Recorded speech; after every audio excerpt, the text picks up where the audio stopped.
யுத்தத்துல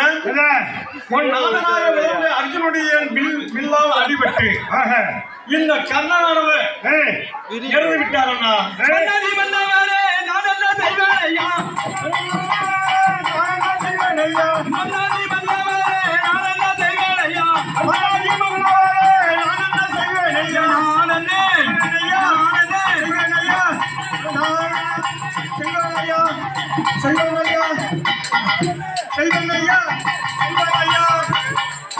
ஐயா, என்ன உன்னுடைய கொழுநன்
புன்னகையில்லை பூட்டி வைத்த கோட்டையிலே வந்தவனில்லை, என்னையோ வந்தவனில்லை.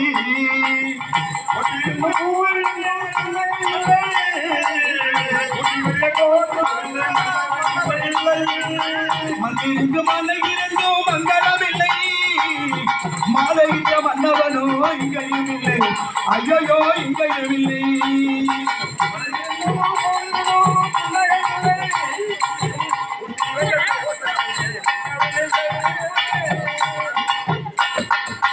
ஐயா, முடியறதுக்காக அந்த உயிரை தியாகம் பண்ணிக்கிட்டீங்க.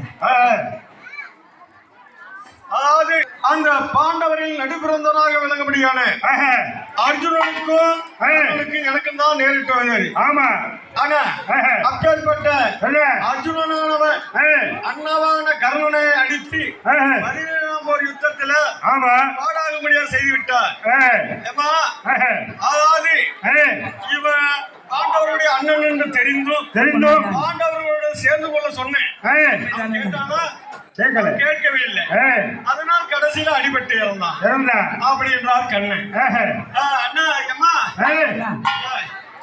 காகிதமூடம் கடலலை மீது போவது போலே மூவரும் போவோம். காகிதமோடம் கடலலை மீது போவது போலே மூவரு போவோம். ஆதரவின்றி ஆகிரமோடம் அதுபோல் உண்டா வாழ்க்கையிலன்றா. காகிதமோடம் கடலல மீது போவது போலே மூவரு போவோம்.